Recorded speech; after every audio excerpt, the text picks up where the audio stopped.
Hi, I'm Naman. I'm a third year student studying PP at Oxford, and in this video I'm going to take you through the TSA 2008 past paper and show you how I do each question. Okay, question 1. Which of the following best expresses the main conclusion of the above argument? Sometimes poverty is defined in relation to average income. For example, people may be said to be poor if their income is less than 60% of the average income for the population. This is not a legitimate definition because it is a measure of inequality rather than poverty. This is obvious if we consider the consequences of using the definition. It means that a huge pay rise for middle managers automatically throws some people into poverty, even though their income has not changed. On the other hand, the definition implies that in a society where almost everyone is starving, no one is poor. So when you're looking for the main conclusion, you're looking for the sentence that the whole paragraph wouldn't make sense without, and that the rest of the paragraph seems to be supporting. So in this case, it seems quite clear that the main conclusion is that this is not a legitimate definition of poverty, and that everything else are reasons to support that. So let's see if any of the options give that. A, having a relatively low income is not the same as being poor. So this is coming to a similar sort of idea that this is not an appropriate way to define poverty. B, it is important to find an appropriate definition of poverty. That is not the main conclusion. C, it is wrong to define poverty in relation to average income. This seems to be the correct answer. D, a huge pay rising for middle managers makes other people poor. That seems like a premise to support the argument. And E, there is no inequality in a society where most people are starving. That seems irrelevant. So it's between A and C, and it seems clear that C is the answer. A is a supporting reason to believe in C. Question 2. What is the adult's fare? A child's bus fare is cheaper than the adult fare, but is more than half the adult fare. The total cost of a single journey for an adult and two children is £1.20. Adult fares are all multiples of 10p. So what we know is that the child's fare is cheaper than the adult fare, but greater than half the adult fare. And that an adult plus two children equals 120 in pence. Okay, so let's suppose first of all that 0.5a is equal to c, and then we can suppose that c equals a. Equals 120, so this is 2a equals 120, and a equals 60, c equals 30. And here c equals a, so this is a plus 2a equals 120, this is 3a equals 120, and a equals 40, which means c equals 40. Now we know that it's in between these two, it's got to be somewhere between 30 and 40. Now we know that whatever it is, a has got to be a multiple of 10, so let's just suppose that c is 35 and see if that works. Well, in that case, a plus 2c equals 120, a plus 70 equals 120, and a equals 50. C. Okay, question 3. Which of the following is the best statement of the flaw in the argument above? Over the past 10 years, there's been a fourfold increase in the number of people killed in road accidents who are found to have illegal drugs in their bodies. The rate of increase is much greater than the corresponding rate for those people killed in accidents who are found with alcohol in their blood. This shows that the campaign against drink driving has succeeded. Consequently, the government ought now to concentrate on targeting those people who drive whilst under the influence of illegal drugs. It's helpful first to identify the conclusion. So the conclusion is the government ought now to concentrate on those who drive under the influence of illegal drugs, and the intermediary conclusion is that the campaign against drink driving has succeeded. What reason do we have to believe that isn't true? Well, the reason they're given to believe it is true is that you've had an increase in road accidents where people have illegal drugs, and that rate increase is much higher than those who have legal drug of alcohol in their blood. Now, that doesn't necessarily show that the campaign against drink driving has succeeded, because it's not telling us that drink driving has actually decreased. It's just telling us that it's not increasing at the same rate as illegal drugs. So let's see if that's any of the options here. A, those people who have taken illegal drugs and drive are likely to be different to those who drink and drive. That's just irrelevant. B, targeting people who drive under the influence of illegal drugs ignores the people who take drugs but do not drive. Irrelevant. C, the success of the drink driving campaign does not mean the campaign against drivers who take drugs would succeed. Irrelevant. The increase in drug-related road deaths is insufficient to conclude that the drink driving campaign has succeeded. That's the one. E, evidence on the number of drug-related road accidents needs to distinguish between legal drugs and illegal drugs. Not at all. The answer is D. Okay, question 4. Which of the following is a conclusion which can be reliably drawn from the passage as a whole? So typically for these questions, the conclusion isn't actually stated in the paragraph. Socialist politicians are often taunted by their opponents for leading lifestyles similar to those of their capitalist counterparts. The theme of the taunts runs like this: you object on socialist principles to gross inequality and distribution of wealth, you enjoy a higher personal standard of living than the majority of the population. Therefore, you are not really a socialist. But the jibe can easily be answered, for there is no hypocrisy in arguing, even from a privileged position, for a fairer and more equal society. So, what conclusion seems to be flowing out of this? What would you expect the next sentence to be? Well, I think it would be something like, this is an unreasonable taunt to criticise socialist politicians with. A. Socialists who enjoy personal wealth cannot object to others who amass even greater wealth. No, that's actually the opposite of what it's saying. B. Someone can be a genuine socialist whilst enjoying a high standard of living. So I think it's this one. This seems to be along the lines of it, that these taunts are unreasonable and that you can be a socialist and claim for these things. C. Calls for reform are more effective if they come from the more privileged classes of society. It doesn't actually say that's the case. It just says that they can also be reasonable. D. There is nothing immoral about inequalities in the distribution of wealth. It's not claiming that at all, and that wouldn't be a very socialist thing to say. E. It is hypocritical to claim to be a socialist if one enjoys a standard of living above the average. It's actually arguing against that, so that is not the conclusion. And so the answer is B. Question 5. Which of the following is an underlying assumption of this argument? So an underlying assumption means that it's not stated in the argument, but it's required for the conclusion to be true or to be reasonable. The executive of the Students' Union has recently carried out a survey to identify dangerous areas on campus. The survey led to the recommendation and implementation of measures such as improved lighting in suspect areas. Such reforms can only help to reduce the number of attacks on campus. However, the University Lake and its surrounding area was not included in the survey, as despite being considered part of the campus, it actually belongs to the City Council. This means the university has no direct influence over safety standards in this area. It should therefore definitely be avoided by lone students at night. So here the key conclusion is that you should avoid, if you're a student, by yourself at night, this area which is under the control of the City Council. In order for this to be true, there has to be a reason to think that because it's under the control of the City Council, it's not going to be well policed, or it's not going to have good lighting or other requirements in order to reduce the number of attacks. So let's see if that's any of the options. A. Students do not look after their safety but rely on the state safety measures on their behalf. It's not saying that at all. That just seems a bit irrelevant. B. The City Council will guard the lake area as part of the campus. Not necessarily. C. Students walking on and off campus at night would go via the University Lake. Not necessarily at all.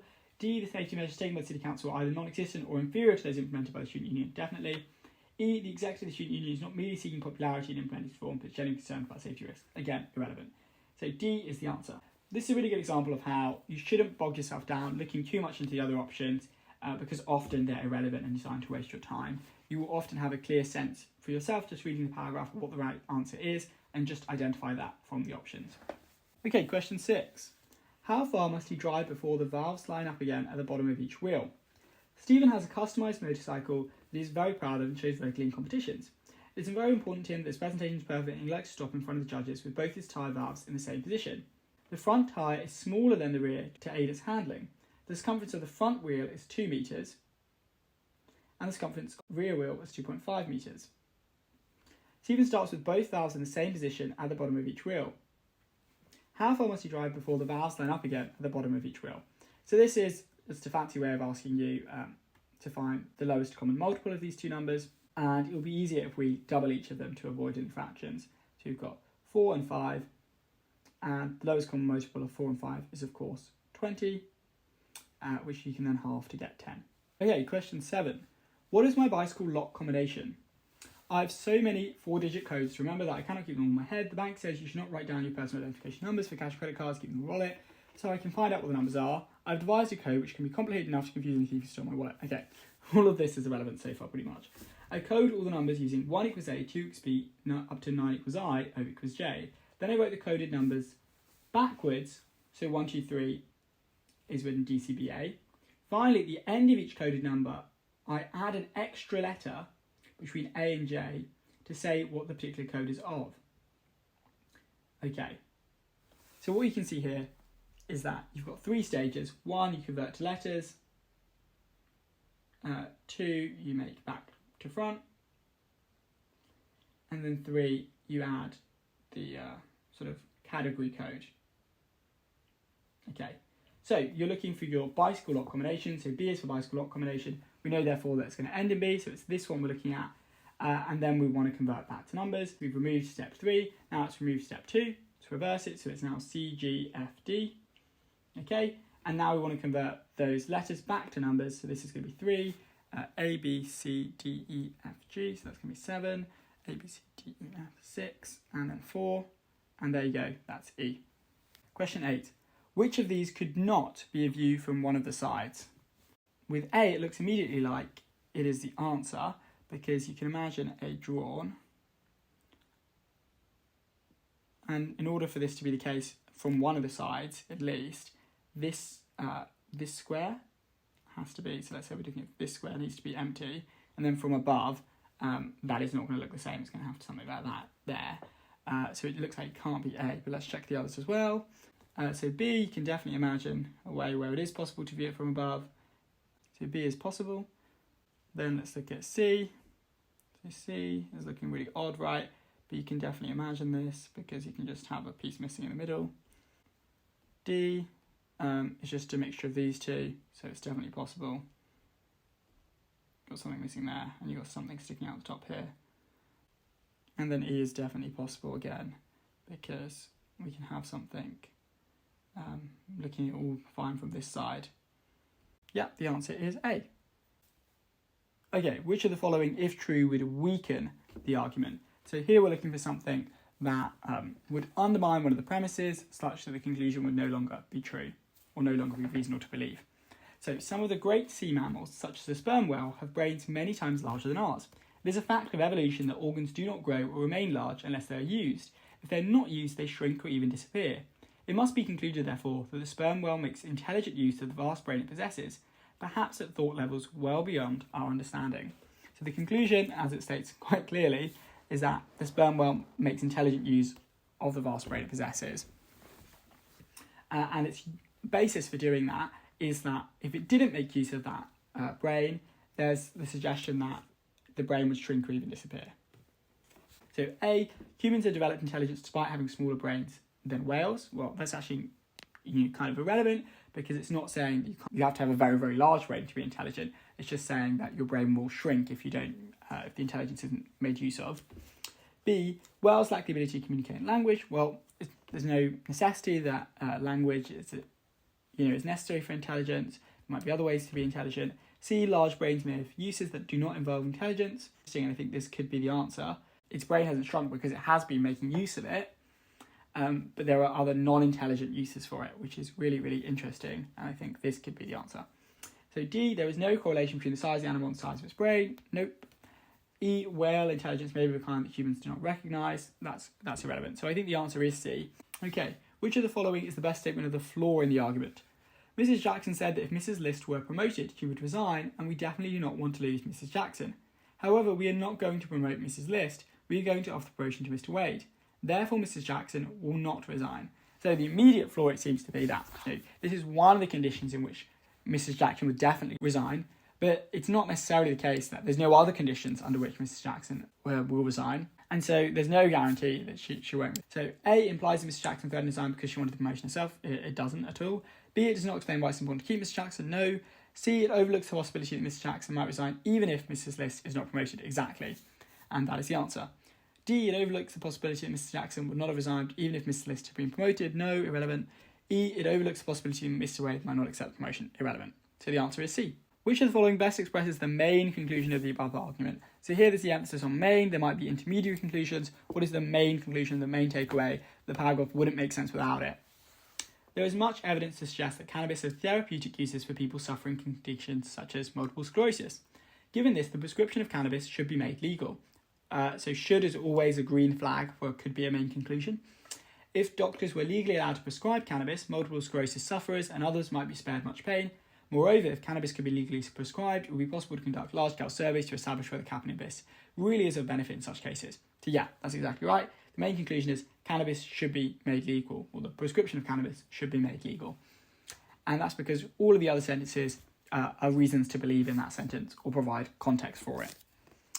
Let's see if that's one of the options. A, there's no justification for existing laws against cannabis. No, it's not saying that. There might be some justification for them, but it's still arguing that they should be removed. B, cannabis can relieve the suffering of people with multiple sclerosis.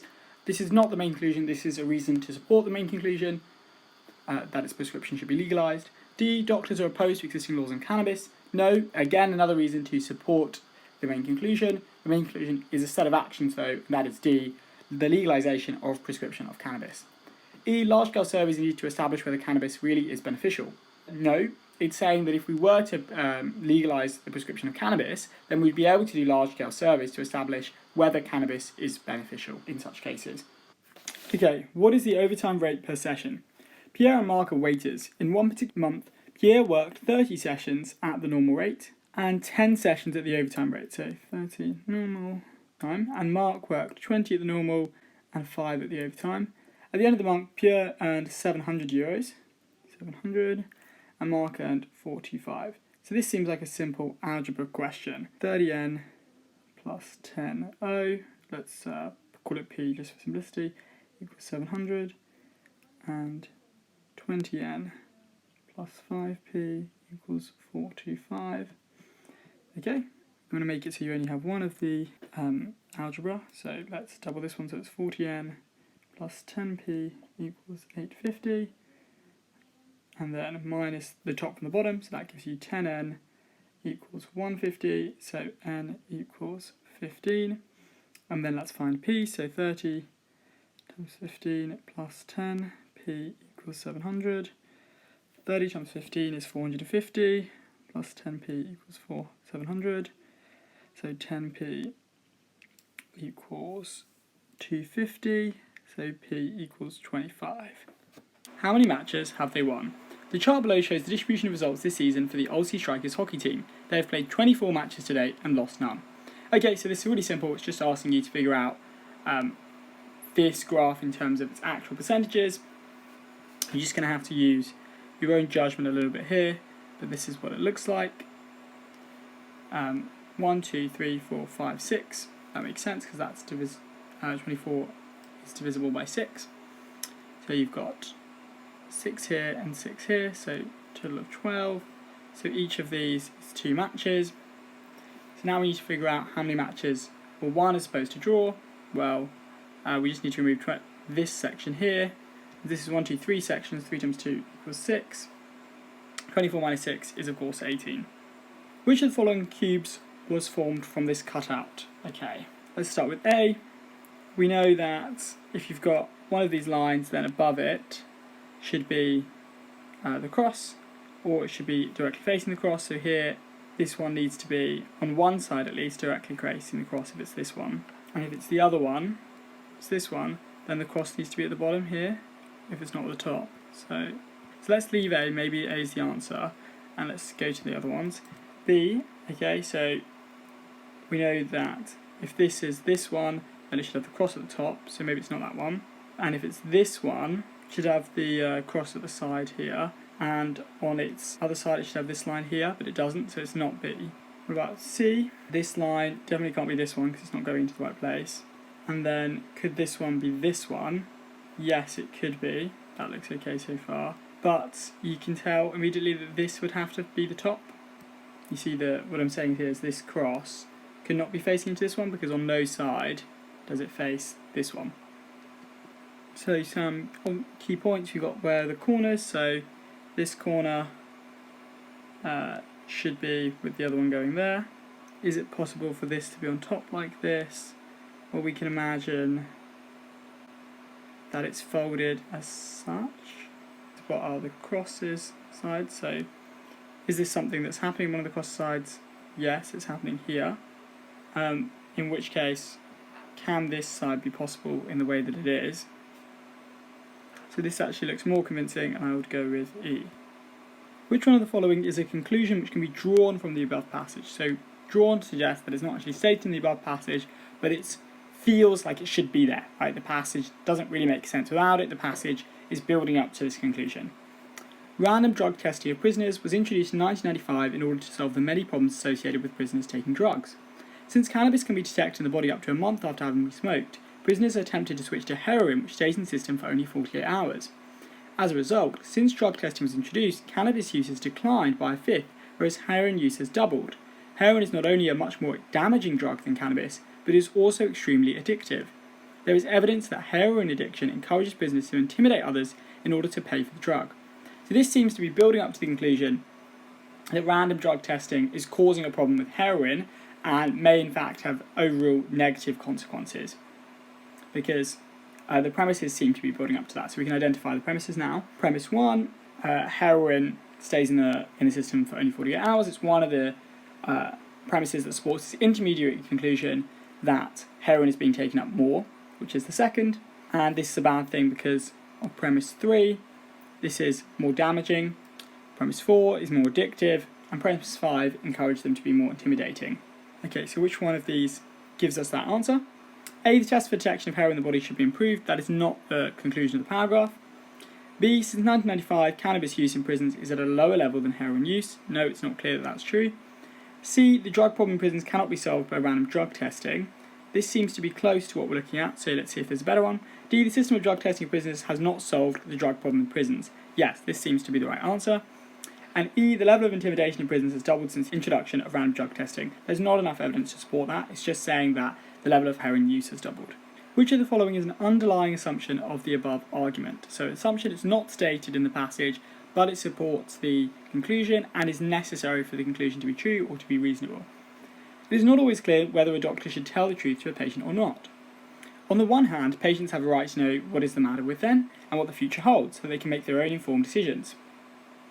However upsetting the truth may be, it is a simple issue of human rights. But on the other hand, a patient's health may sometimes be better served by not knowing a frightening truth. For instance, a doctor may believe that a patient's medical condition will actually worsen if they realise how serious it is. Therefore, there are cases in which doctors have no choice. They must decide in favour of deceiving the patient. So here the conclusion of the paragraph seems to be it's not always clear whether a doctor should tell the truth to a patient or not. And that's restated here. Therefore, there are cases in which doctors have no choice. Therefore, there are cases in which a doctor maybe shouldn't be telling the truth to a patient. Okay, which of the following sets the underlying assumption? Well, before we go to the options, it seems to be assuming here that the negatives are actually outweighing the positives, and it's not actually clear that that's true. Okay, A, patients accept the doctor has a responsibility to decide what would be in their best interests. Not the main conclusion, not the underlying assumption. B, doctors have a duty to conceal the truth if they believe it will frighten the patient. Not true. C, doctors have a duty to tell their patients the truth even when their truth would upset them. Not the case. Here it's actually saying that there might be a good reason for not doing that. D, doctors have greater responsibility for a patient's well-being than for the right to know the truth. Yes, this looks like it. Because as I say, it's seeming to assume that the negatives outweigh the positives, and it's not necessarily obvious. It's resting on this other assumption that a patient's health is more important than their right to know. E, it is the responsibility of doctors to respect a patient's human rights, whatever their medical condition. It's actually not saying that. It's saying that this issue of human rights might actually need to be relegated and demoted in favour of the patient's health. So the answer is D. Which of the following, if true, would most weaken the above argument? So this is, in these types of questions, you're looking for a statement that would undermine one of the premises, make you have less reason to believe that the premise is true, or give you some kind of information that would make you that would conflict with the argument being put forward by the premise, such that you wouldn't be sure that the premise is sufficiently convincing to give you the conclusion. Birds of the tit family are very fond of tearing paper, wallpaper, newspapers, notices, and banknotes included. They make no use of the paper they have torn. We might explain this puzzling behaviour by noting that the technique that they use for tearing paper is identical to their technique for stripping tree bark to search for insects to eat. This indicates that tits that tear paper are searching for food. So the conclusion is clear, it's tits that tear paper are searching for food. Why might we not believe that's the case? Well, anything that makes you think that actually this technique is not just, the same as the one they use to eat, maybe it's also similar to other techniques that serve other purposes. That's just one example of what might weaken the argument. Let's have a look at the options. A, on many occasions, tits reject food on bird tables to tear paper. It seems to be saying that actually it's not about searching for food, it's about searching for something else. So this looks like a very promising answer, but let's see if there's a stronger one. B, tits carry on tearing paper even when it's obvious to humans that there's no food forthcoming. No, not at all, because it may not be obvious to the tits. C, 80% of households who reported paper tearing behaviour fed the birds. No, that might actually be encouraging them to think that there's food present. D, tits use moss from trees and wool from dead sheep for nesting materials. Tree bark and tree moss are different, so this is not relevant. E, animals often engage in apparently pointless activities that turn out to have a purpose. This is an example of how this might serve a purpose. It might be searching for food. It doesn't really connect to the paragraph. So the answer is A. How many extra bowls will he have to pay for his new car? Inflation in Bollandia has been a steady 10% for many years, per year. Everton, a Bollandian citizen, bought his car 1 year ago for 500 bowls. He now wants to trade in his car for an identical model. He can expect to receive 80% of the current new value of his existing car. The price of new models has increased in line with inflation. Okay, so what we know is that he bought his car for 500 bowls. So this is what he has, what he spent. He now wants to trade in his car for an identical model, and we know that the price of new models has increased in line with inflation, so it's increased by 10%, and it's been a year, so that's going to be 550. He can expect to receive 80% of the current new value of his existing car. So the new value is 550, right, because it's increased with inflation. He can expect to get 80% of that, so so that's 110, it's 440. He can expect to get 440, it's going to cost him 550, it's going to cost him an extra 110, so that's E. Which country has had a larger percentage increase in industrial production and greater fall in the percentage unemployed than the UK over the last year? So this is a great example of a lot of information, most of which will be irrelevant. Now, I think this is a good example of a question where it's useful just to go through the options. And so what we immediately know is that we're only going to be looking at Belgium, Canada, France, Italy, the UK of course, and the USA, and so we can just ignore the rest of it. Larger percentage increase in industrial production and greater fall in percentage employed than the UK over the last year. So what has the UK had? The UK's had a fall of 4.2 minus 3.3, which is of course a fall of 0.9, and this has gone up by plus 1.2. Let's go through bottom to top maybe. E, USA, so this is not plus 1.2, this is plus 1, so this is not going to be USA. Let's try Italy, so this is actually a fall, so this is not going to be Italy. France, that's also a fall, so that's not going to be France. Canada, okay, so this is a plus 1.6, and so that's greater there. Let's see if this is a greater decrease here. Yes, this is a greater decrease because it's a decrease of 1.5, so it looks like the answer is Canada. This was quick though, so let's just check Belgium as well. Belgium, it's got an increase of plus 1.7, which is greater than the plus 1.2, but here it's only a drop of 0.1, which is not enough. So it's not Belgium, the answer is Canada, B. If one of them stays where he is, what is the minimum distance, the other must drive to meet him? The roads in Bollandia, and Bollandia again, all run either north, south, or east, west. So north to south or east to west, and are laid out on a 5-kilometre grid. Ahmed and Wayne are delivery drivers. One morning, Ahmed starts at Abbey Town and drives 5 kilometres west, then 15 kilometres south to reach Barneyville. So he's starting at A and he's driving 5 kilometres west and 15 south to get to Barneyville. He then drives 5 east to Colchester. Wayne started at Barneyville, Wayne started at B, drove 5 south to Denberg, then 10 east and 15 north. This is 10 and 15. Let's just remind you these are both 5. This was D. And this is E.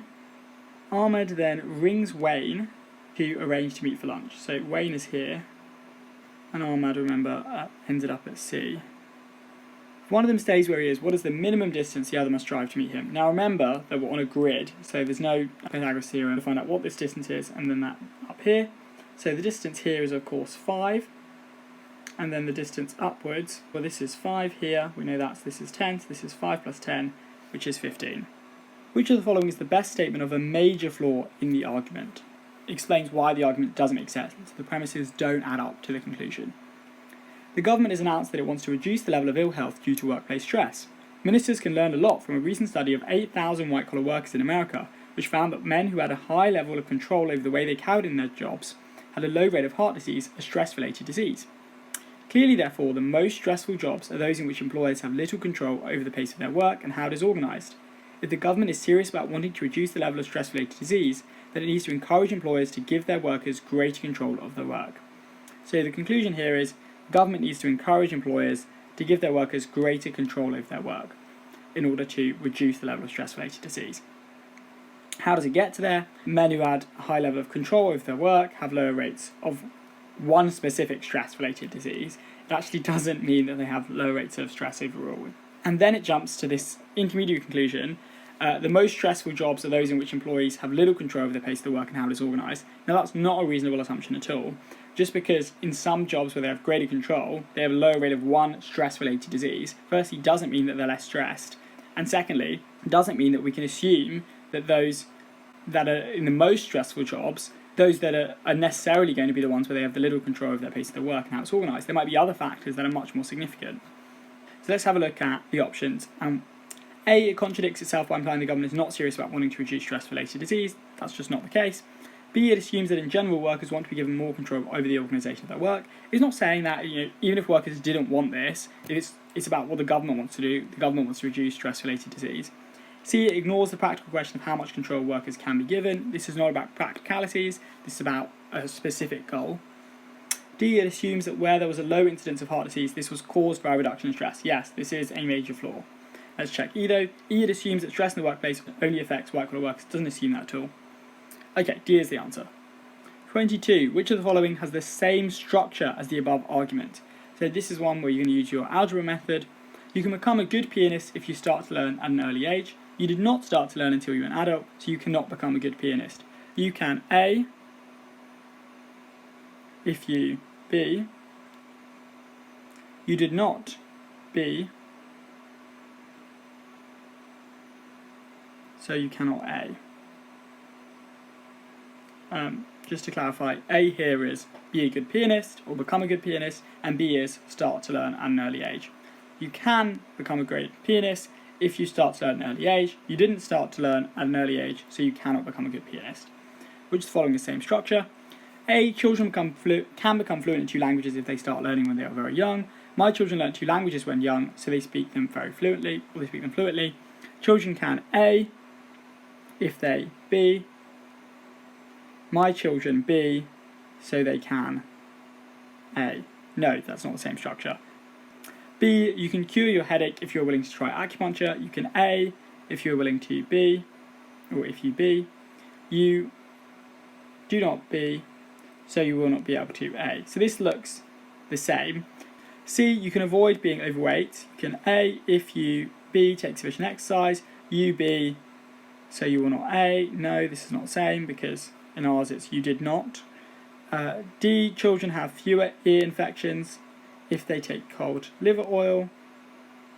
My children have very few ear infections. My children A, so they do not need to B. This is not it. E, you can become a good singer. A, if you have perfect pitch. B, you are a good singer. A, so you must have perfect pitch. B, no. So the answer is B. Which of the following illustrates the principle that the author argues for in the above passage? So what is the key reasoning that they're using that we could apply to another argument? If something I do results in someone's death, I am of course responsible for that death. But am I similarly responsible if someone's death results from my failure to act? For example, if I go and shoot someone, their death is my fault. But if I refuse to give money to a starving person and that person dies as a result of not having money to buy food, is their death my fault? If I had never lived, the starving person would have died anyway, whereas the person whom I shoot would not have died had it not been for me. So, doing something makes me more responsible for the consequences than when I fail to act. So, it's saying doing something makes me more responsible than when I fail to act. So that is the principle. It's quite clearly stating at the end here. Let's see which of these is illustrating that principle. So A, the government's refusal to fund the crime prevention programme means that they alone are responsible for the high crime rate. No, this is sort of tangentially related. B, many people who are sent to prison commit further crimes when they come out, which shows that prison fails to make criminals feel responsible for their actions. No, the only way this is similar is that it uses the word responsible. C, the people more responsible for the high crime rate are the people who break the law, not the local authority for failing to support the crime prevention programme. Yes, this is exactly it. It's comparing people who take action with those who fail to take action, and saying that those who take action are more responsible for their consequences than those who fail to take the action. Let's look at the others anyway. D, the crime prevention programme does not work because it places responsibility for a crime on the local authority, which has insufficient funds to implement it. No, this has to do with money ultimately, and that's not what the passage is about. E, community service orders work better than prison because they focus the convicted person's mind on the direct consequences of antisocial behaviour. Again, irrelevant. So the answer is C. What is the maximum number of performances that can be given during a calendar month of 31 days? A long-running play in London's West End is performed every evening except Sunday. In addition, there are matinee performances every Wednesday, Thursday and Saturday. So if you've got a week, it goes Monday, Tuesday, Wednesday, Thursday, Friday, Saturday, Sunday. On one performance on Monday, you can have one performance on Tuesday, two performances on Wednesday, you can performance on the matinee. On Thursday you can have two performances. On Friday you can have one performance. On Saturday you can have two performances. And on Sunday you can have no performances. Okay, and we want to see what is the maximum number of performances that we given during a calendar month of 31 days. In 31-day month, how can you set it out so that you have these weeks organised who have the most performances? Well, it's clear that 1, 2, 3, 4 weeks of 7, and then you've got how many days left over is 4, remainder 3. So you want those 3 days to be days when they can have the most possible performances, and those are going to be these 3 days. Alternatively, you could have these 3 days or these 3 days as the last 3 days of the month. So what we know first of all is in the first 4 weeks you have the standard number of performances, which is going to be 2, 4, 6, 7 and 9. So for 4 weeks you've got 9 performances, which is 36. And then if you get your last week right, so that you've got these last 3 days on one of these sets of ideal large 3, you've got 5 performances more, and so that gives you 41 performances D. How many days labour will Peter have to pay for? And what is the maximum number of workers on site at the same time? So Peter is having a large conservatory built at the back of his house. Below is a plan of the project showing when each part of the conservatory is to be built. Each block square represents one man for 1 day. So what is the maximum number of workers on site at the same time? Well, this is very easy. You just look at which day has the most squares on it, and we can see it's clearly this day or this day where there are 1, 2, 3, 4 people working. So that eliminates these answers. Okay, so now we need to figure out how many days labour will Peter have to pay for, 48 or 58? Well, we have to pay for every man's day. So you just count the number of squares. 1, 2, 3, 4, 5, 6, that's 6. This is 2. Okay, and then you add them up. So 6 plus 18 is 24, plus 16 is 40, plus 18 is 58. So the answer is D. 26. The design of a tile for a bathroom wall is shown below. Which of the following patterns may not be made using only a number of identical tiles as shown? So this one is just very simply the same tile repeated, and so it's definitely A is possible for sure, because every single tile looks like this one. Okay, so here let's just break up the tiles again. Should be, I think, 9. Okay, so this one looks the same but upside down, so this is like, so if you just turn your piece of paper around, actually that's easier, and see if it's possible. Yes, it is. And then the square is possible, this one's definitely possible. This one is not possible, because there are circles here, and there's only one circle there. So how on earth they've done this? No, this is not possible. So here, yeah, this looks fine. This looks fine. And then you can just see they've just turned it around a variety of different ways. Here, kind of get the same idea as well, that it all looks fine. And here, it looks fine as well. So the answer is clearly B. Which of the following summarises the main conclusion of the argument above? The main conclusion is what all of the rest of the argument is building towards. The quantity of food produced has always fluctuated according to environmental conditions. Gluts and shortages have been with us for 500 years or more. In the past, the free operation of market forces limited the adverse effects of these fluctuations, usually with far more success than any attempts at planned responses. But now we are changing the environment irreversibly. These changes will not only be permanent, but will have such devastating effects on world agriculture that market forces alone will be unable to prevent a global famine. So it is now vital to seek some sort of planned response. So the conclusion is clear, and it's helpful that it has a so there. It is now time to seek some sort of planned response. We need a planned response to prevent a global famine. So let's see which of these options says that. A, environmental changes will have devastating effects on world agriculture. It does say that, but that's an intermediate conclusion to tell us what we should be doing. B, market forces cannot prevent global famine. Again, it's saying that market forces alone won't be unable to prevent global famine, but that's an intermediary premise. to believe this conclusion that we need a planned response. C, a planned response to current environmental changes is necessary. That's it. Really important that you're capturing the call to action that the paragraph is having, because that's the main conclusion in this case. D, the reason environmental changes cannot be reversed. We are changing the environment irreversibly. Yeah, it does say that, but again, that's a reason to support a certain cause of action. E, market forces have limited the adverse effects on the environment on food production. No, this is actually contradictory to what it's saying. The answer is C. Which of the following is a conclusion that can be reliably drawn from the above passage? So, drawn from the passage, it's not stated, but again, the passage is giving you reason to believe it. It's the main thing that's coming out of the passage.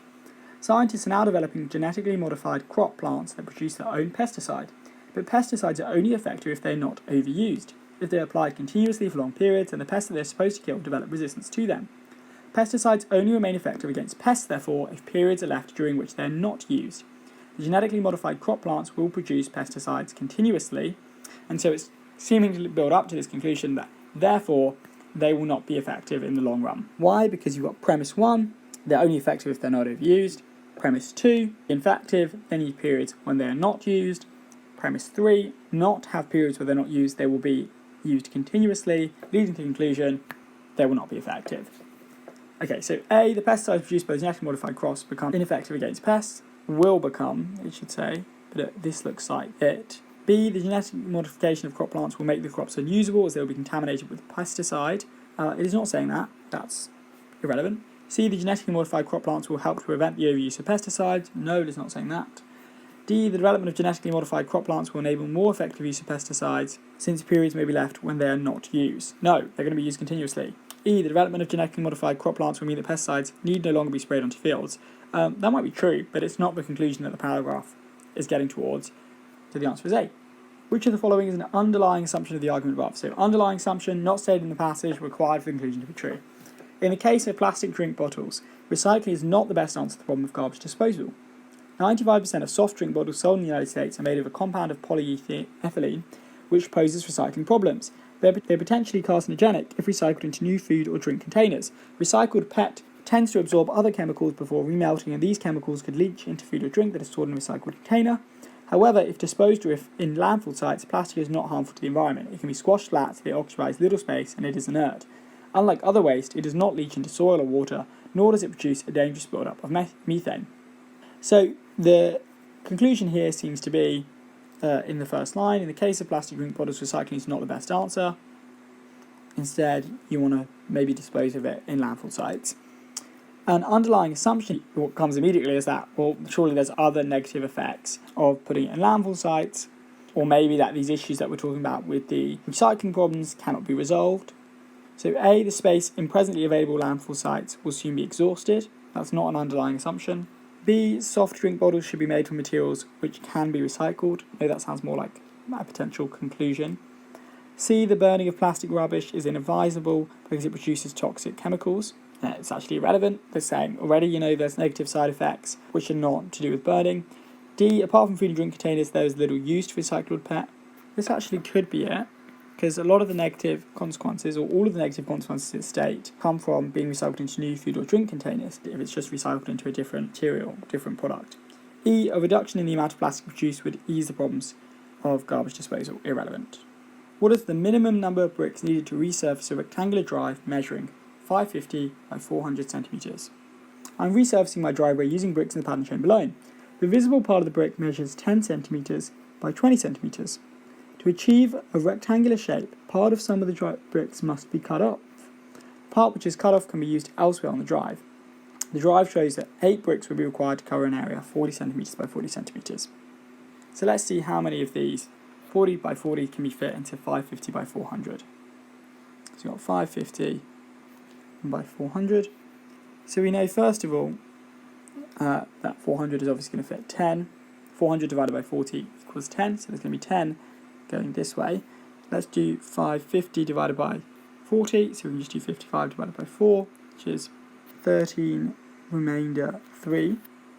So you're going to have 13 going this way, and then 3/4 of a square going the other way. So first of all, how many bricks are here? Well, this is 13 by 10. This is 1/30 of these sets. Each of these has 8, so 130 times 8 1040. Okay, now let's figure out what is in one of these 3/4 by 10. So 3/4 by 10, you just cut off this one. How many bricks are here? Well, it looks like there's 6, right? Because 1, 2, 3, 4, and then this is filling 2 bricks, but it's just cut different shapes. So there's 6 here. So each of these has 6. 6 by 10 is 60, leaving you with 1100B. Okay, 31. How much sand does he have to add to his general purpose compost to make it suitable for conifers? So how much sand are we adding?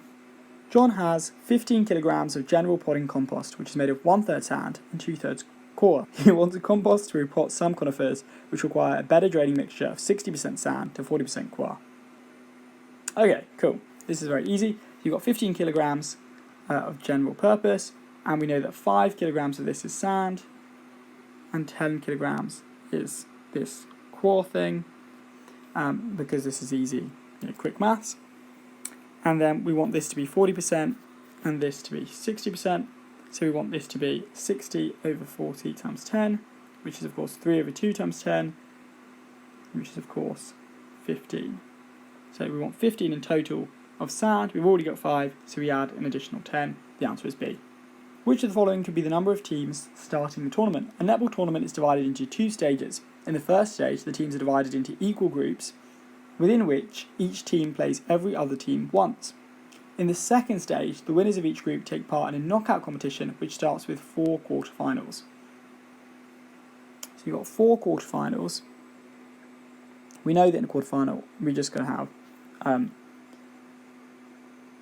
2 teams, and you've got 4 of them, and we know this is going to lead to then 2 semi-finals, which is then going to lead to a final. So you've got 2 teams here, you've got 4 teams here, and that means you've got 1, 2, 3, 4, 5, 6, 7, 8 teams here. So there has to be at least 8 teams, but these are the winners of each group taking part, so there can't be 8 because you can't win. You can't unless the groups were of 1 in the first stage. They can't be winning that. So there has to be equal groups. So it has to be just a multiple of 8, where there's 1 winner from each team. So the only other one that's a multiple of 8 is E, 72. 33. Which of the following, if true, would most weaken the above argument?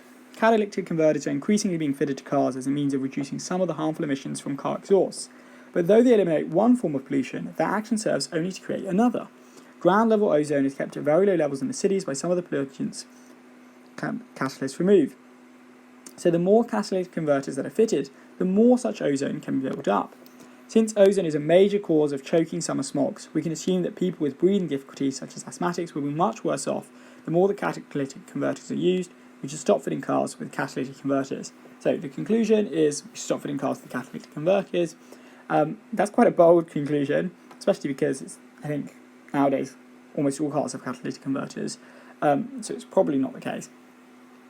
But what's pointing out to me here is that, yes, there's this problem potentially being caused, we've got a build-up of ozone, but that doesn't necessarily mean that asthmatics and those with with breathing difficulties are worse off. It may be the case that the other pollutants cause them more danger. And then secondly, that isn't sufficient to get you to this conclusion that we should stop fitting cars with catalytic converters, because we might want to trade off this negative impact on those with breathing difficulties and other things that we care about, such as environmental impacts. So, A, most cars are not fitted with a catalytic converter.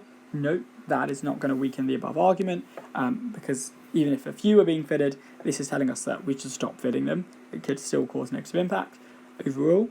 B, catalytic converters are the best known method of reducing harmful car emissions. That wouldn't weaken the above argument, because it's saying that actually reducing these harmful car emissions is less important than these other things to do with the ozone. C, the pollutants that catalytic converters remove can create breathing difficulties. So this is exactly what I was pointing to earlier. I think this is the answer, because it's stating that it's not clearly the case that those with breathing difficulties are made worse off with catalytic converters. They may actually be worse off without them.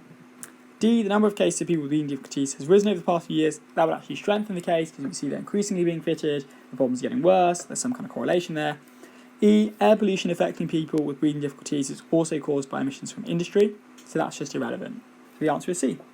This argument is flawed. Which of the following identifies an error in its reasoning? So it's an error, there might be multiple. Membership of the EU has resulted in the maintenance of economic growth and political stability for the countries that make it up. It is desirable that the countries that used to be part of the communist Eastern Bloc become comparably prosperous and stable. Therefore, the EU should be enlarged as soon as possible to include more Eastern Bloc countries.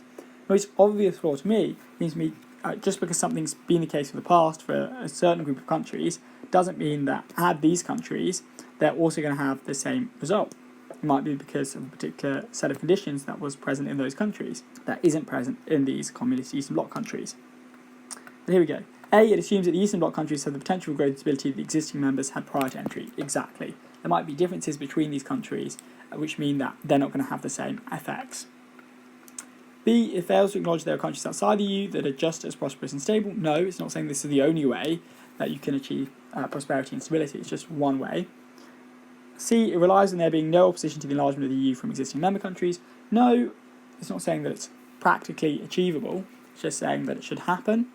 D, it implies that exclusion of the Eastern Bloc countries from the EU would result in their being unstable. No, it's not saying that. It's just saying that it would be more prosperous and stable if they were included. E, it assumes that the success of political affiliation at the EU can be measured in purely economic terms. No, it's actually not saying that because it's talking about political stability as well, so it's measuring it in political and economic terms here. So the answer is A. Which of the following best summarises the main conclusion of the argument above? All's fair in love and war, and motor racing. That's how some commentators view the failed attempt by a great driver to disable his main rival's car by steering into it. Had he succeeded, he would have won the championship because he was ahead on points. Fair? Why not? It may have been dangerous and irresponsible, but it was not unfair. This driver had earned his 1-point lead in the championship and was trying, like any serious competitor, to defend it. In a reverse situation, the other driver could, and arguably would, have done the same. Motor racing is a tough and uncompromising sport, with huge incentives to win at all costs, and all the drivers know what to expect. So, this is a good example of how the main conclusion is not always going to be the last sentence in the paragraph, and it might not even be towards the end of the paragraph, because the main conclusion here is that it is not unfair. How do we know? Because the other sentences in this argument are giving you reasons to believe that. So, premise 1 would be that he had good reason to, he was trying to defend his 1-point lead. Reason 2 is that if the other player was in the same situation, they would have done the same. And reason 3 is that this is a tough and uncompromising sport with huge incentives to win. The drivers know what to expect. You might call that reason 4, actually. So A, it was not unfair of the leading driver to steer into his rival's car. Yes, exactly. B, motor racing is a fierce and ruthless sport with big rewards for winning. No, as we can see, this is the premise to support the conclusion. C, it is not irresponsible to try to win at all costs. It's not actually saying that. It may still be dangerous and irresponsible, he accepts, while it was still not unfair. D, some commentators thought that the race had been fought fairly. He's not saying that. That might be considered another premise or contextual information, but he's telling us what we should believe. And generally a main conclusion isn't going to be a factual statement like this. It's going to be telling us a should statement, what we should do or how we should feel about something. E, another driver in the same position would have acted in the same way. As we've shown, that's a premise that supports that conclusion. So the answer is A. What is the total time spent in the air? Below is part of my itinerary from flying from London to Kampala. It involves changing flights to Dubai with a wait of 5 hours 15 minutes. All times are local times. Dubai is 4 hours ahead of London, and Kampala is 1 hour behind Dubai. So, time spent in the air is the key thing here. We don't want to just find the total time. Okay, so we're leaving from London 10:30. We're then leaving from Dubai at 2:30. But we know we spent 5 hours and 15 minutes in Dubai. So let's find out when we arrived in Dubai time. So that's 50 minutes earlier is 14:15, and then 5 hours earlier to be 9:15. Dubai is 4 hours ahead of London, so let's convert that to London time by minusing 4 hours, so that's 5:15 a.m. How long did it take? Well, it therefore took 1.5 hours plus 5 hours and 15 minutes, so 6 hours and 45 minutes. Okay, so that's the first flight. Now let's find the second flight. Here let's see what time we arrived in Dubai time. So Kampala is 1 hour behind Dubai, so this would be 21:45 Dubai time, minus 14:30 to get how long it took, so that's 7 hours and 15 minutes, plus the 6 hours 45 gives you 14 hours, which is B. What is the smallest number of hurdles that Peter must take out to the fields in order to accomplish his task? Peter needs to separate his sheep into 16 square pens. Each side of a pen is formed by a freestanding barrier known as a hurdle. Each pen must be individually accessible on at least one side so the sheep can be penned or released without a risk of the others escaping. Now this took me a long time, to be quite honest, and it goes to show that not every question is possible within the time frame. You might find this very easy, but I found it very difficult, and I would have skipped this one if I was in the exam because it just took me too long. But here is the answer in case you've been thinking about it and still can't get it right. And this is 42, which is B. I'll quickly count it for you. Other formations I tried were all in a straight line and sort of hollow square, and I also tried in a horseshoe formation, but I had to test all of those to get to the final answer, which was too time consuming in this case. How many cut pieces are there and what are their lengths? A piece of ribbon 8 meters long is folded in half so the two ends are on top of each other. This doubled 4 meters length is then folded in half again. The folded 2 meters length of ribbon is then cut right through at its midway point. An 8 meter ribbon, then that became folded in half, and then you've got, this is 4 meters, and then that was folded in half again, so this now looks like, and then we cut it through the middle. This one is 1 meter, then we have this one which is 2 meters, this one which is 2 meters, this one which is 2 meters, and this one which is 1 meter. So we've got 3 pieces of 2 meter and 2 pieces of 1 meter, which is C. Which of the following can be reliably inferred from the above passage? So inferred meaning it's not stated, similar to a drawn as a conclusion, the difference being that it might not be the main thing that the paragraph is saying, but there's enough in the paragraph to say this. Ecotourism now accounts for 20% of tourists. It should provide a sustainable alternative to overuse of natural resources. However, tourists may introduce new diseases to animal populations. Mongooses and meerkats in Botswana have died from tuberculosis caught from humans, and gorillas in East Africa picked up new internal parasites after the introduction of tourism. Moreover, the presence of humans in increased numbers has been shown to stress polar bears, penguins, dolphins and rainforest birds, affecting their natural routines and reducing breeding success. So it seems to me to be suggesting that ecotourism may have some negative effects for the natural populations through the introduction of disease, including maybe mental disease if we're talking about stress, or we might just say other kinds of negative impact. So A, subtle changes to wildlife health may not be apparent to a casual observer. No, this is irrelevant. B, many ecotourism projects are ecologically viable. It's not actually making a comment on whether they are overall viable or not, it's just stating the dangers and the benefits. C, dolphins become increasingly frantic when tourist boats are present. There's not enough here to make comments about dolphins. Well, we can say that they get stressed when there's increasing numbers of humans present, but that doesn't necessarily mean when tourist boats are present, that might not, they might not find those tourist boats to be having the same effects. D, guidelines for ecotourism mostly address obvious issues such as changes in land use or cutting down trees. No, doesn't talk about the guidelines here. And E, the benefits of sustainable resources may be outweighed by harm to wildlife. So this is it. This is what we're getting to, kind of conclusion, because it's stating a key idea that the argument is giving you reason to believe. And that is the right answer. Which of the following is an underlying assumption of the above argument? So underlying assumption, of course, being unstated. French golfer Jean Van der Velde appeared to throw away his big chance to win the Open Championship after giving up what could only be described as an unassailable lead. Most players would have been distraught to have victory stats from them in such a way. But interviewed afterwards, Van der Velde pointed out that it was, after all, only a game. There are worse things in life, he said. Really? It may be refreshing to hear a top competitor express such a philosophical attitude, but it also explains fully why the prize eluded him. At that level, you have to believe that nothing is worse than losing. So what it's saying here, the underlying assumption seems to point out immediately to be that had his attitude been different, he wouldn't have lost. That it is this attitude that explained why he lost. So let's see if any of these options says that. So A, if winning it mattered to him more, Van der Velde would have won. Exactly, that is the answer. B, anyone can win the tournaments if they believe they can do it. It's not saying that. It's saying that a condition is believing that you can win, or wanting to win really badly. It's not saying that sufficient condition. C, nothing in sport is worse than losing. It's not saying that that is actually the case, but something you need to believe in order to achieve this goal.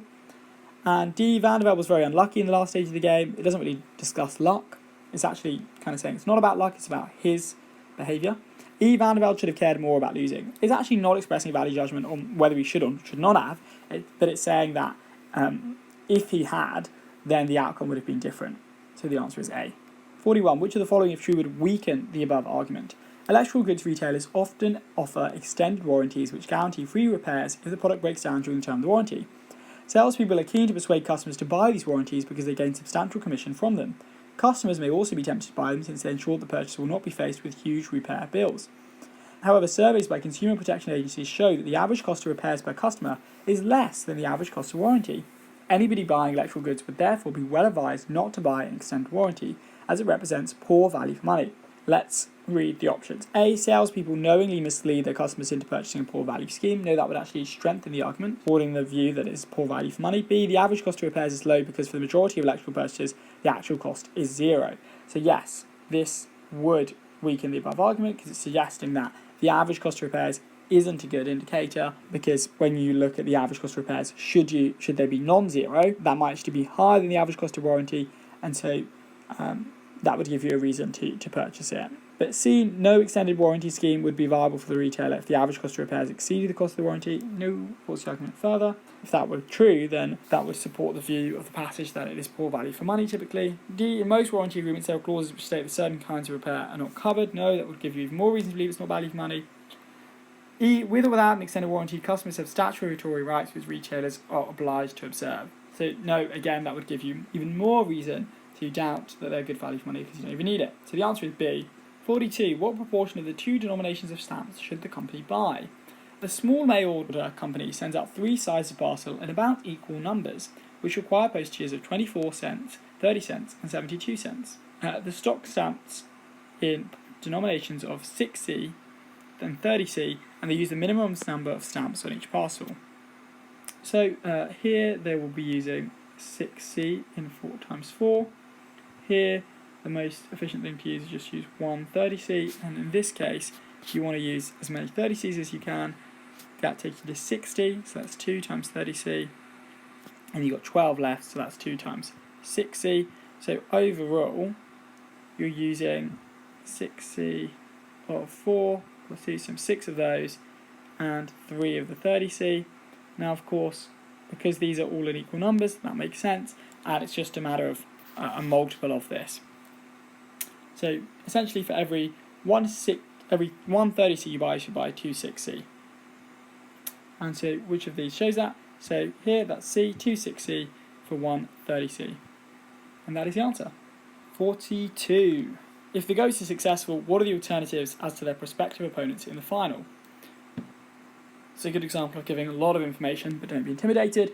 Every year, the 12 local teams that compete for the Chipley District Tiddlewinkies Trophy are split into 2 leagues for the purpose of eliminating 4 of the teams and sorting out the pairings for the knockout stage of the competition. The table below shows how this is done. Quarterfinal is QF. This year's league stage has just been completed with the following results. Despite having finished third in their league, the reigning champions, the Goats, are still confident of reaching the final. Okay, so let's see where they're going to end up in order to reach the final. So the Goats are here.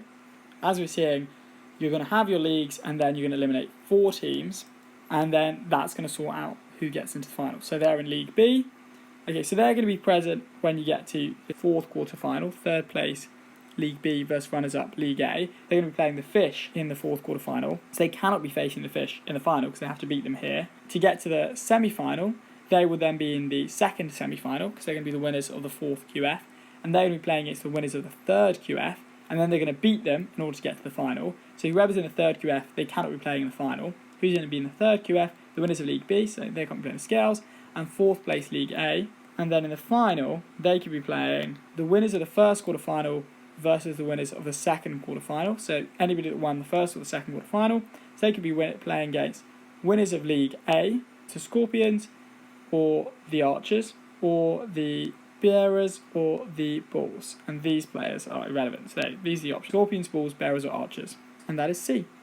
In which of Jess's rooms could the carpet be fitted? Jess buys 2 lengths of carpet in the sales, The cardboard is 4 metres wide, and one of the lengths purchased is 4 metres long, while the other is 6 metres long. So you've got two, you've got 4 by 4 and 4 by 6. There's a very pronounced pattern, which means that the pieces can only be joined so that the pattern runs the same way. Jest will only accept one join. Okay, so that means they have to be the same direction. So let's try A. So there you've got 4 by 6, so you've got half of it taken up by 1, and then the other one 4 by 4, which doesn't seem to be sufficient to fill the room. This is not the answer. B, you got 7 by 5, so that means you got 6 by 4 here, and you got 1 left here, and you got 1 left here. You're going to struggle there, so you got that, you can get some of it there, but there's not enough to fill the whole room. It's not going to be B. Okay, let's try C, 6 by 6, you got your 6 by 4. This is again not going to fill the room. And then D, 8 by 5, so you got your, okay, so this is going to take up half the room, and there's going to be some left over. And you got 4 by 5, so this is, your 4 by 4 is going to fit nicely here. You got 1 left over, and that can probably fit in there. But then it says you only accept one join, there's going to be 2 joins then, so it can't be D. So that presumably means it's E, where you got your 6, and you got your 4, and it goes over, so you cut it. So the answer is E. Which of the following best expresses the main conclusion of the above argument? Over the past few years in parts of the southwest, a number of farm animals have been found killed in the fields. The nature of the injuries indicates that a large predator must have been responsible. Local people talk of a number of big cats, such as pumas, being responsible, claiming that such animals have indeed been seen. Official investigations into these claims have dismissed them, including that any sightings have been of domestic rather than of big cats. But these investigations have failed to deal with the point that even if the sightings can be explained in terms of domestic cats, the injuries on the carcasses of farm animals cannot be. Big cats such as pumas must be responsible for these attacks. Okay, so the conclusion is clear. Big cats must be responsible for these attacks. And you can have the premises supporting that. So, number 1, you've got farm animals being killed. Premise 2, large predators responsible. 3, you've got sightings. 4, the official investigations don't explain the injuries, they only explain the sightings. Do we have that here? A, recent attacks of farm animals must have been by big cats such as pumas. Yes, that is A. Let's look at the others. B, sightings of big cats cannot be explained as sightings of domestic cats. No, that is intermediary premise, but it's weirdly phrased. C, the injuries on the carcasses of farm animals cannot have been caused by domestic cats. Yes, this is a supporting statement, this is a premise, but not the main conclusion. D, there must be a large population of big cats such as pumas. No, that's not a reasonable assumption even, that's not a reasonable conclusion. It's not saying that there must be a large population, it's just saying there must be some, and that those must be responsible for the attacks. It doesn't necessarily have to be a lot of them. 46. Which of the following arguments has the same structure as the argument above? These are fun. If you intend to have a fire, you will need to dry kindling wood and a firelighter. If you intend to have A, you will need B and C. Unfortunately, the kindling wood has been left out in the rain. Unfortunately, you do not have B. No B. So even though you have a firelighter, even though you have C, you will not be able to A. Very simple. In order to A, you need B and C. You don't have B, you have C, but that's not enough for A. A, to be sure of catching the train from Paddington, you should have allowed enough time to get to the station and to find the platform. So for A, you need B and C. You may get to the station in time, but Paddington is very large, you won't be able to find the platform in time. So you have B, but no C, therefore no A.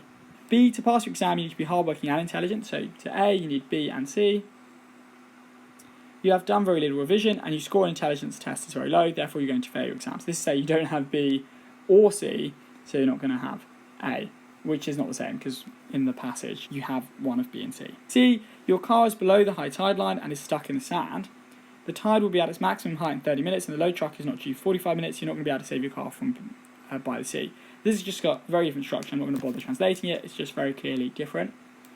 D, to get to Nottingham, you will either have to go up the motorway or go down the train. So this is an or. This is not the same structure. E, for breakfast, you like to have either toast or cereal. Again, or. But let's continue. Unfortunately, there was no bread, and I've just eaten the last cereal, so you'll not be able to have any breakfast. So this is, for A, you need B or C. You don't have B or C, so you don't have A. So this is not the same structure. The answer is A.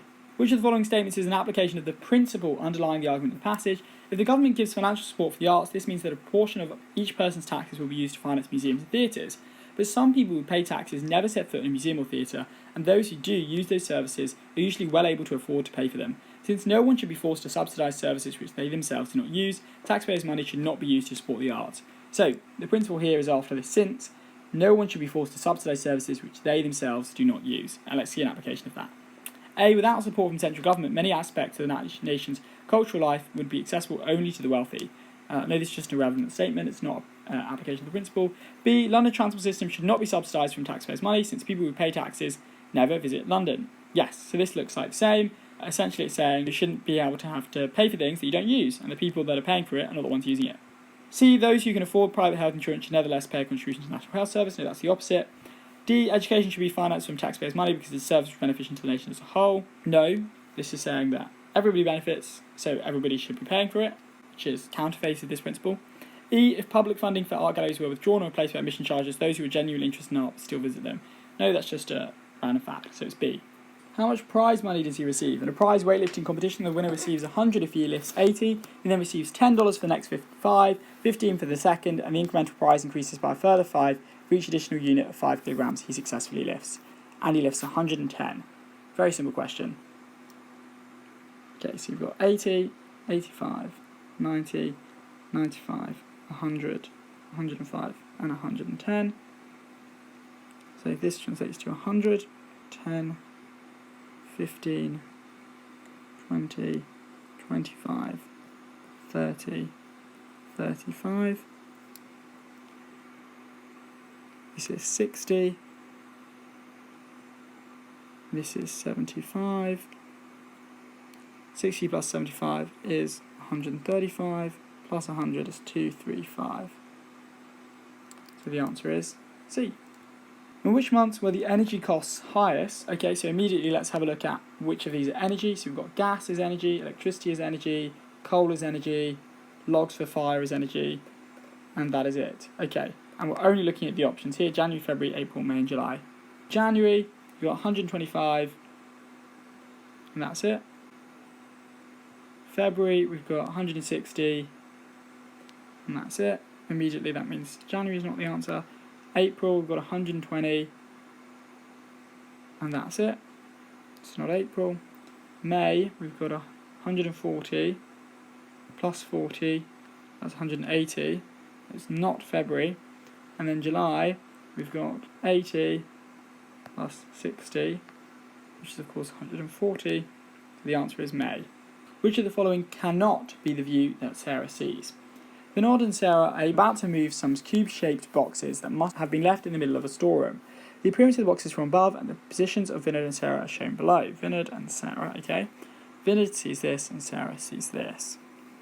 Okay, which of the following cannot be the views of Sarah? A, so you've got a maximum height of 4. Yes, that's possible. This one has to be the middle one though, with the maximum height of 4. That's possible though. And you've got 2 on the left. So that implies that, yeah, that's fine, because this one can be a height of 3, and then these can be a height of 2, so that's fine. And then on the right, 2, well, this is possible that this is a height of 2. So this one is fine, it's not A. Okay, B, you've got a height of 4 on the left, which means that one of these has got a height of 4, which means that this is the one with a height of 4 because of Vinod's point of view. And you've got the middle one's got a height of 3, so this has got to have a height of 3, because from Vinod's point of view as well. Yeah, that's fine. And then the right one's got to have a height of 1. Yeah, that's fine. That's possible. Okay, C. This has got a height of 4, and this has got a height of 4, left and right. Which means that this one has got to have a height of 4. Taking into account Vinod's point of view, this one could also have a height of 4 for all we know. And that maybe this one's got a height of 3, and that would also accord with Vinod's point of view. So that's also possible. Let's check out D. So D says on the left you've got a height of 3, which is possible. It could be that this is a height of 3 and this one's a height of 4. Okay, but then this is saying that this is a height of 2, so this can't be a height of 4. So it's possible that this is a height of 4, and that this is a 2. But then what is explaining Vinod's height of 3 here? So this one has to be a height of 3, but here it's showing a height of 2, so D is not possible. D has to be the answer. Let's just have a look at E though anyway. It's height of 4, height of 4. So this one has to be a height of 4 because of this. Or this one, I suppose it could also be this one. No, it couldn't, because Vinod wouldn't be able to see that. So this one has to be a height of 4. And then the middle one also has to be a height of 4, because of course for Vinod this one is 3. And then the right one is 2. Yeah, that's perfectly possible that this is just 2. So E is possible. The answer is D.